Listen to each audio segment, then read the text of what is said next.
어제 오전 동해시 해역에서 규모 4.5의 큰 지진이 일어났습니다. 올 들어 발생한 가장 큰 규모의 지진으로 인근 지역에서는 흔들림을 느낀 분들도 많았습니다. 지난달 하순부터 연쇄 지진이 있던 곳이라 혹시 더 큰 지진이 있지는 않을지 걱정도 되는데요. 자세한 내용 김동혁 기상 전문 기자와 알아보겠습니다. 어서 오십시오. 네, 안녕하십니까. 올해 한반도와 주변 해역 지진 가운데 가장 큰 규모죠. 이 4.5의 지진이 있었습니다. 이 흔들림을 감지했다는 분들 신고도 꽤 많이 있었는데 상황부터 좀 정리해 주시죠. 네, 말씀해 주신 대로 어제 오전이었습니다. 이른 아침인데요. 예. 6시 27분에 강원 동해시 북동쪽 해역에서 규모 4.5의 지진이 있었습니다. 올해 발생한 지진 중에서는 해역이든 내륙을 통틀어서 가장 큰 규모의 지진이라고 보시면 될 것 같고요. 예. 우리가 이제 1987년부터 지진 관측이 시작이 됐는데 역대 한 22 정도에 해당되는 규모니까요. 해역에서 발생하긴 했습니다만 어쨌든 규모로 놓고 보면 큰 규모의 지진이 동해 해역에서 발생했다라고 보실 수 있겠습니다. 이번 지진으로 인해서 흔들림을 느낀 분들이 꽤 많았습니다. 특히 인접 지역인 강원도에서 흔들림을 느꼈다는 유감 신고가 18건 접수되기도 했는데 예. 강원과 경북에서 최대 진도가 3이 관측이 됐고요. 충북 내륙에서도 역시 진도 2가 감지가 되기도 했습니다. 이 지진이 6시 27분 37초에 이제 발생을 하게 됐고 우리 기상청은 10초 후에 지진을 관측하게 됐습니다. 이후에 관측 6초 후에 지진 속보가 나오게 됐는데요. 당시에는 추정 규모를 4.0으로 발표를 하게 됐고요. 지진이 발생한 위치도 북동쪽 52km 해역이 아니라 74km 해역으로 먼저 발표를 하게 됐습니다. 예. 이것은 지진이 발생하고 나서 지진 감지계가 그러니까 보정 작업 없이 바로 관측한 정보를 먼저 속보로 내보내게 되고요. 이후에 관측 2분 20초 뒤에 기상청이 정밀 감식을 통해서 다시 규모를 4.5로 상향 조정했고요. 그리고 지진 위치 역시도 74km 해역에서 52km 해역으로 역시 위치도 조정하게 됐습니다. 유감 신고가 18건 있었습니다만 아마 더 많은 분들이 느꼈을 정도로 해상에서 발생하긴 했습니다만 말씀드린 대로 규모가 올 들어 가장 컸기 때문에 예. 많은 분들이 좀 깜짝 놀라셨습니다. 네, 앞서 말씀해 주신 것처럼 인근 강원과 경북에서 진도 2에서 3 정도의 이 흔들림이 감지가 됐습니다. 이 정도면 어느 정도의 흔들림인지도 궁금하고 또 규모와 진도가 어떤 차이가 있는 겁니까? 네, 우리가 이제 규모가 어제 4.5라고 이제 말씀을 드렸는데 예. 진도로 봤을 때는 말씀드린 대로 2에서 3 정도, 그래서 인접 지역인 강원과 경북에서 진도 3 정도인데요. 진도 3 정도의 흔들림은 고층 건물에 있는 많은 분들이 이제 흔들림을 느낄 정도라고 보시면 되겠고요. 정지해 있는, 지금 보시면 도로에 정지되어 있는 차가 흔들리는 정도. 그래서 지금 폐쇄회로도 많이 흔들리지 않습니까? 예. 그래서 어떤 위층에 있는 분들이 느끼거나 또는 땅에 있는 물건들이 흔들리는 정도가 진도 3이라고 보시면 될 것 같고요.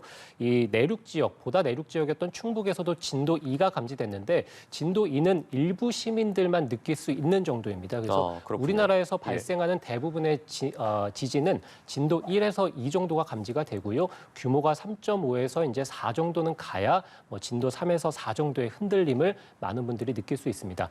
지금 그래픽 통해 보시겠습니다만 규모라는 것은 절대적인 값이라고 보시면 되겠습니다. 예. 지진이 일어나고 나면 이제 에너지가 지질 쪽으로 이제 방출이 되면서 흔들림이 있기 때문에 그 에너지의 정도를 절대적인 값으로 수치화했다라고 보시면 되겠습니다. 그래서 어제는 규모는 4.5였고 다만 이 규모가 같은 4.5라도 해상에서 발생했을 때와 또 내륙에서 발생했을 때 사람들의 느끼는 정도는 다르겠죠. 예. 당연히 해상보다는 내륙에서 규모 4.5가 발생했을 당시에는 인명이나 재산 피해가 일어날 정도로 더 큰 규모의 어떤 흔들림을 느꼈을 것이고요.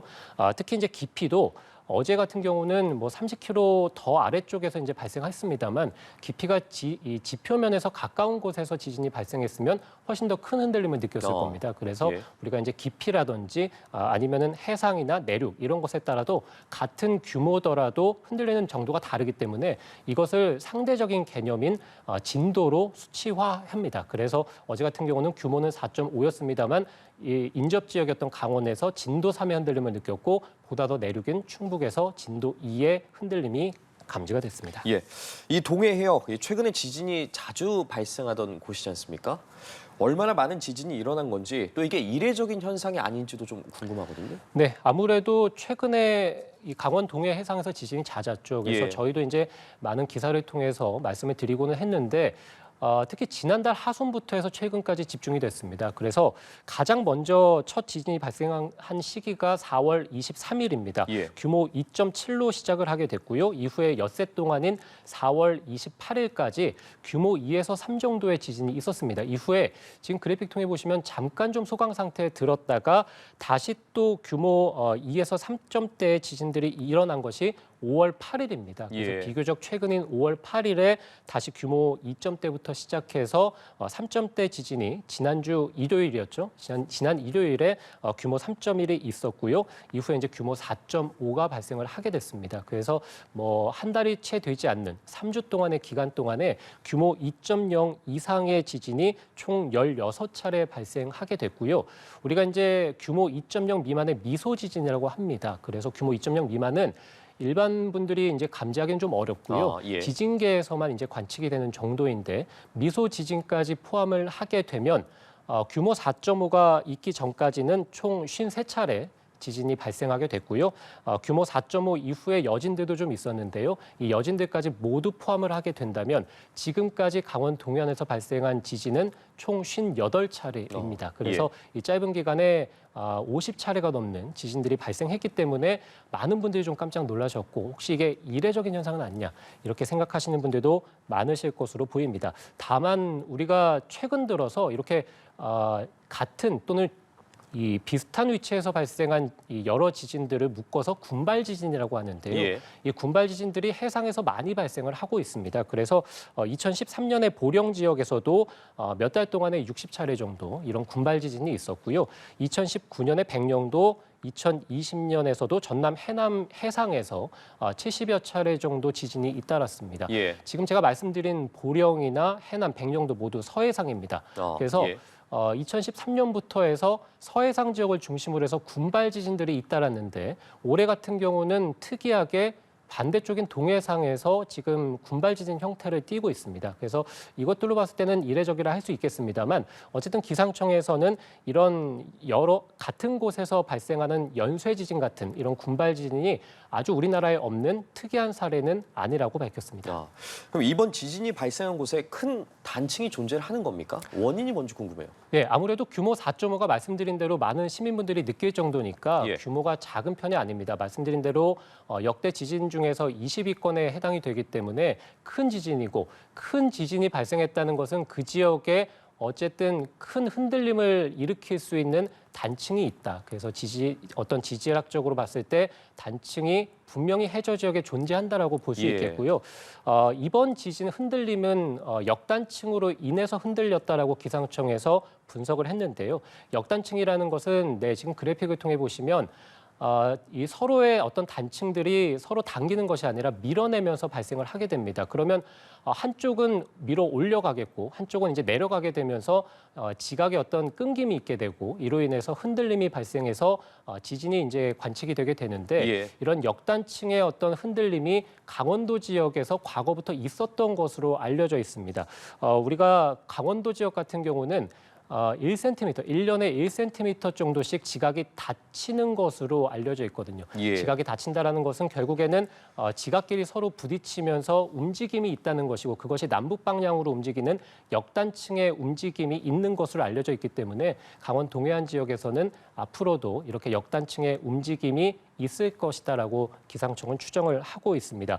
또 이 동해 지역에서는 비교적 잘 알려져 있는 큰 단층들입니다. 후포 단층이나 울릉 단층들이 있는데요. 특히 이 울릉 단층은 보시면 굉장히 동해안에 따라서 길게 형성이 되어 있습니다. 그러네요. 예. 네, 한 300km에서 400km의 길이가 다르기 때문에 굉장히 큰 규모의 울릉 단층이 있고 후포 단층이 위치해 있고요. 지금 발생한 이 강원 동해상의 지진들을 점으로 표시했는데 울릉 단층의 북쪽의 끝단에 위치해 있습니다. 울릉 단층은 아니지만 끝단의 인근 지역에 위치해 있기 때문에 저렇게 점으로 찍어봤을 때 아무래도 이번 단층은 울릉 단층이나 후포 단층이 아니라 그 끝단에 우리가 알지 못하는 어떤 미지의 단층에서 이번 지진이 발생했다. 이렇게 보는 것이 맞을 것 같습니다. 예, 이번 지진이 만약 내륙에서 발생했다면 그 피해가 좀 상당히 컸을 걸로 보이는데 실제로 동해 해상뿐만 아니라 인접한 내륙에서도 최근에 지진들이 발생하고 있다고 하더라고요. 네, 그렇습니다. 지금 말씀드린 대로 4월 말부터 해서 지금까지 해상을 중심으로 해서 많은 지진들이 연쇄적으로 일어나고 있었는데요. 예. 그 사이에 5월 8일과 10일에 세 차례 정도 이 동해 항구입니다. 항구 지역에서 지진이 있었고요. 이제 내륙이라고 보시면 될 것 같습니다. 그래서 규모 2.5의 지진이 그 사이에 이제 세 차례 정도 있었습니다. 규모 2.5니까 크기가 그렇게 크지는 강도가 강하지는 않은데 아무래도 내륙 지역에서 발생했기 때문에 이 당시에도 많은 분들이 흔들림을 느꼈고 예. 유감 신고도 역시 많이 접수가 됐었습니다. 그래서 아무래도 해상에서 멀리 떨어진 해상에서 발생하던 지진들이 그 사이에 이제 내륙에서도 세 차례 정도 발생하니까 해상에서 발생한 지진들이 내륙으로 점점 가까워지는 것 아니냐라고 많은 분들이 이제 생각을 하실 수 있는데요. 일단 지도에서도 보셨다시피 해상과 이 강원 동해상의 내륙에서 발생한 지진 사이의 어떤 거리는 55km 정도 떨어져 있습니다. 그래서 멀리 좀 떨어져 있고 깊이도 서로 다른데요. 해상에서 발생한 지진, 특히 어제 지진 같은 경우가 30km 더 아래쪽에 굉장히 깊은 해저 지역에서 발생했거든요. 이 강원 동해 내륙에서 발생한 지진들은 15km 정도에서 발생을 하게 됐습니다. 그래서 깊이의 차이가 굉장히 크고요. 거리도 굉장히 멀고 해상에서 발생한 지진들은 북동쪽에서 남동쪽, 북동에서 남서쪽으로 이제 해안선을 가로질러서 이제 발생을 하게 됐는데 이 강원 동해안의 내륙에서 발생한 지진들 같은 경우는 해안선을 따라서 발생을 하고 있습니다. 그래서 지진이 발생한 어떤 방향도 서로 다르기 때문에 이런 것들을 종합해 봤을 때는 해상에서 발생한 지진과 동해 내륙에서 발생한 지진이 직접적으로 서로 연관이 있다라고 보기는 어려울 것으로 보입니다. 말씀해 주신 것처럼 최근 발생한 지진들, 이 흔들림과 깊이가 평소에 한반도에서 일어나는 지진과는 좀 차이가 있다고 하더라고요. 이게 2011년 동일본 대지진의 여파라는 이야기도 있던데 어떤 이야기입니까, 이건? 네, 일단은 뭐 말씀드린 대로 어제 이 동해상에서 발생한 규모 4.5 지진은 깊이가 35km입니다. 우리가 이제 차로 35km를 수평으로 가도 굉장히 먼 거리죠.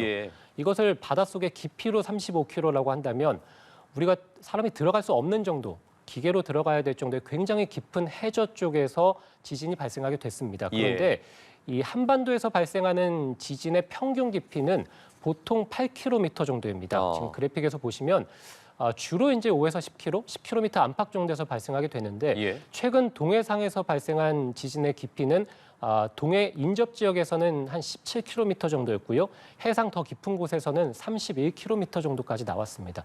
굉장히 좀 차이를 보이고 있죠. 그래서 우리가 과거에 평균적으로 한반도에서 발생했던 어떤 지진의 특징은 아니다. 그래서 이번 지진을 연쇄 지진에 초점을 맞춰서 보시는 분들도 많습니다만 오히려 많은 전문가들은 그것보다는 깊이에 좀 초점을 맞춰야 된다. 이렇게 보는 시각도 많습니다. 그래서 우리가 동일본 대지진 이후에 조금 전에도 말씀드렸다시피 서해상에서 군발 지진들이 자주 나타나고 있고 이 해상에서 발생하는 군발 지진의 어떤 지진 깊이가 굉장히 이전과는 다르게 깊은 데서 발생하고 있다.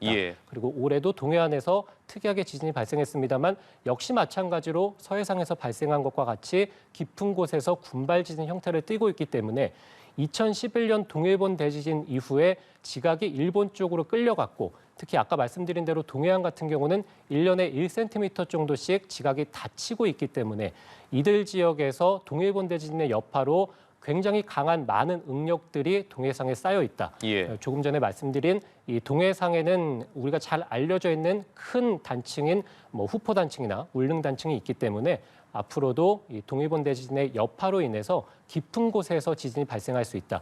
깊은 곳에서 지진이 발생하게 되면 여기서 끝나는 것이 아니라 바로 인접 지역인 말씀드린 후포나 울릉 지역의 어떤 단층들의 어떤 활성화를 시켜서 이들 지역에서도 마찬가지로 더 큰 지진을 유발할 가능성이 있다. 그래서 전문가들은 깊이에 좀 초점을 맞추는 것도 중요하다라고 보고 있습니다. 자, 그럼 가장 중요한 건 이곳에서 더 큰 지진이 일어날 가능성이 있느냐, 또 추가 지진에 대한 여부인데 어떻게 예상해 볼 수 있을까요? 이 어제 발생한 지진이 규모 4.5가 본진이라면 예. 그러면 앞으로는 이것보다 더 큰 지진은 없겠죠. 그래서 본진보다 더 큰 여진은 일어나지 않습니다. 예. 그래서 말씀드린 대로 1점대 지진들이 어제 규모 4.5 이후에 4차례 정도 오늘까지 발생을 하고 있습니다. 기상청에서는 규모 4.5보다 더 큰 지진이 발생할 가능성은 물론 배제할 수는 없습니다만 좀 희박하지 않느냐 이렇게 보고 예. 있는데요.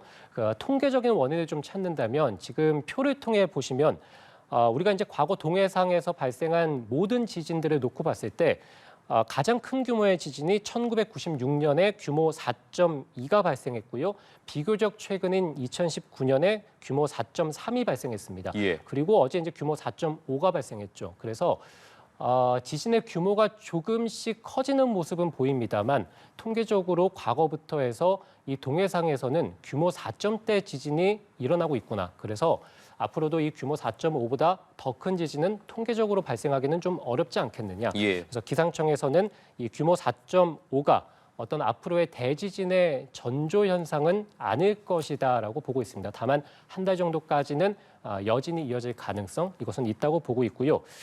일각에서는 이 규모 4.5가 본진이 아닐 가능성에 대해서도 얘기를 하고 있습니다. 예. 그럼 이거보다 더 큰 지진이 일어날 수도 있겠죠. 이것은 아까도 말씀드렸다시피 이 지금 규모 동해상에서 발생한 지진 같은 경우가 우리가 지금 잘 알지 못하는 미지의 굉장히 깊은 해저에서 발생하게 됐는데 주변에 활성 단층들이 큰 단층들이 후포나 울릉이 존재하게 되죠. 그래서 이 지각들의 어떤 움직임을 일으킨다면 당장은 아니더라도 이 지진으로 인해서 울릉 단층이 움직임으로 인해서 큰 단층들이 발생할 흔들림으로 인해서 큰 지진이 발생할 가능성이 있지 않겠느냐. 예.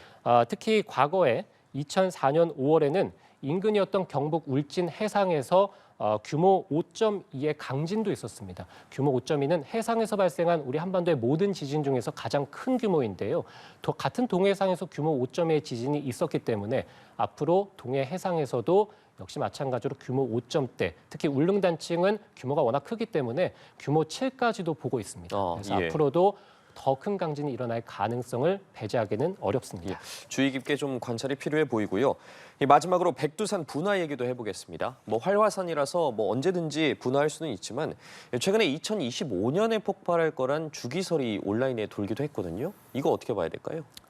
말씀해 주신 대로 백두산은 활화산이죠. 예. 그래서 언제든지 폭발할 가능성이 있다라고 얘기를 할 수 있습니다. 다만 그 시기가 언제인지 예측하는 것은 불가능에 가깝습니다. 예. 과학적으로 굉장히 어려운 분야이고요. 지진이 어제 동해상에서 규모 4.5가 발생할 거라고 예측하기가 어려웠듯이 예. 역시 분화를 한다는 것은 결국에는 그 산의 밑에 지각에서 굉장히 큰 흔들림이 있어야 되고 이 마그마방이 움직임으로 인해서 마그마가 분출돼서 이제 산이 분화가 되는 것이기 때문에 예측하기는 어렵다라고 볼 수 있겠고요. 예. 지금 그래픽이 백두산의 어떤 분화했던 과거부터 해서 역사적으로 발생했던 그 시기들을 나열한 것인데요. 백두산이 1925년에 분화했다는 이 러시아 쪽에서 기록이 남아있긴 한데 예. 이것이 공식적인 기록은 아닙니다. 그래서 1925년에 발생했으니까 앞으로 100년 후에 그러니까 2025년이죠. 예. 그래서 최근에 온라인상에서 2025년에 백두산이 분화하는 것 아니냐, 물론 그 시기겠습니다만 인접해서 발생하는 것 아니냐라는 어떤 말도 있었습니다만 말씀드린 대로 백두산이 당장에 언제 분화할 것이다라고 예측하는 것은 과학적으로 좀 어렵다라고 볼 수 있겠고요. 예. 실제적으로 과거 역대 기록을 봐도 100년마다 꼭 백두산이 분화했던 것은 아니기 때문에 예. 어떤 그 얘기가 옳다고 보기는 어렵다라고 보여집니다. 다만 백두산은 어쨌든 활화산이고 그래서 큰 지각의 흔들림이 있다면 백두산이 폭발할 가능성은 충분히 있다. 특히 북한 지역에서는 큰 지진도 발생하곤 합니다만 인공 지진도 발생을 하죠. 그래서 예. 북한에서 핵실험을 할 때마다 백두산이 혹시 분화하는 것 아니냐 이런 가능성에 대해서도 얘기가 나오고는 하는데요. 백두산이 이 북한 핵실험 장소와는 100km 이상 좀 떨어져 있습니다. 그래서 인공 지진으로 인해서 백두산이 분화를 하려면 인공지진의 규모가 7 정도는 넘어야 그러니까 굉장히 예. 큰 규모죠. 큰 규모의 지진이 있어야 백두산이 분화할 수 있고 그 역시도 백두산 안에 지각에 위치한 마그마 방이 불안정해야 되는데 지금 백두산의 어떤 마그마 방을 관측해 봤을 때 기상청에서는 백두산의 마그마 방은 굉장히 안정적으로 유지되고 있다라고 밝히고 있기 때문에 당장의 백두산이 분할 가능성은 좀 적다라고 볼 수 있겠고요. 다만 백두산이 분할을 한다면 뭐 흘러나온 용암으로 인해서 북한은 당연히 큰 피해를 입게 될 것이고요. 우리가 이제 화산재가 굉장히 많이 쏟아지기 때문에 예. 기류를 타고 인접국인 뭐 우리나라 그리고 일본, 북한 뭐 마찬가지로 다른 여러 나라들도 이 화산재로 인해서 동식물 그리고 인간의 직접적인 건강 피해 그리고 뭐 항공기 운항도 당연히 중단될 것이고요. 기상청은 백두산이 만약에 폭발을 한다면 그것은 한 번도 경험해야 하지 못한 어떤 아주 큰 재앙을 불러올 것이다라고 얘기를 하기도 했습니다. 예, 알겠습니다. 최근 동해상 지진 등과 관련해서 김동혁 기상 전문 기자와 이야기 나눠봤습니다. 오늘 말씀 고맙습니다.